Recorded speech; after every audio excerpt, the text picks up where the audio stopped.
ఇది యోగ సాధన చేసే వాళ్ళకి జరుగుతుంది, చేయని వాళ్ళకి జరుగుతుంది. అంటే జగత్ సత్యమనే భావంతో ఉన్నాం కనుక యోగ సాధన చేస్తున్నా సరే ఇది సత్యమనే భావన ఉందా, ఉందా లేదా? ఉందా లేదా? వింటున్నాం ఇది సత్యం కాదు అని వింటున్నాం, కానీ how far it is practicable, how far we're implementing అనేది ఎంతవరకు అనేది మనం ఆలోచించాలి. నేను అది ఆలోచించకపోతే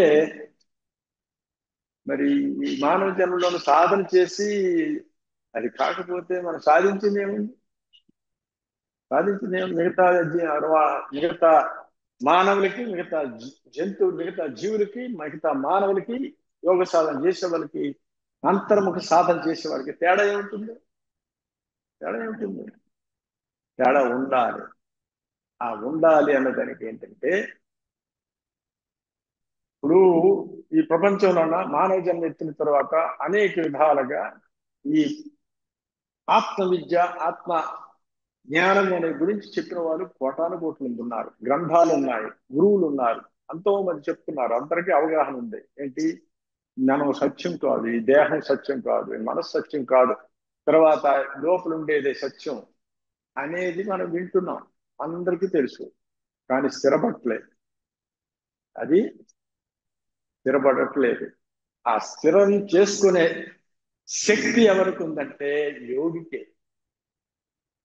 యోగ తద్వృత్తి నిరోధోహి జ్ఞానం సబ్జెక్ట్ గవేక్షణ ఉన్నారు. వక్రమో చిత్తశూన్యస్య యోగ జ్ఞానంచ రాఘవ. యోగ తద్వృత్తి నిరోధోహి జ్ఞానం సమ్యక్ గవేక్షణ ఉన్నారు యోగవాష్టం. ఓ రామచంద్ర, ఈ మనసు లేకుండా చేయడానికి రెండు క్రమాలు ఉన్నాయి. అంటే రెండు క్రమాలు అంటే రెండు మెట్లు ఉన్నాయి. రెండు మెట్లు ఉన్నాయి. అదేమిటంటే వక్రమో చిత్తశూన్యస్య, మనస్సు లేకుండా చేయాలంటే యోగ జ్ఞానం నుంచి రాఘవ, యోగము జ్ఞానం అని ఉన్నాయి రెండు. యోగ తద్వృత్తి నిరోధోహి.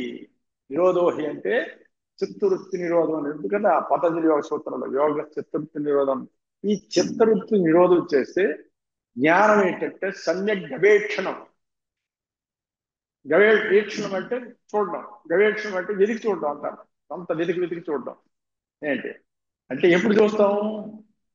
ఈ వృత్తులు ఉంటుండగా చూడలేం, చిత్త వృత్తులు ఉంటుండగా చూడలేం. కాబట్టి వృత్తులు నిరోధించాలి.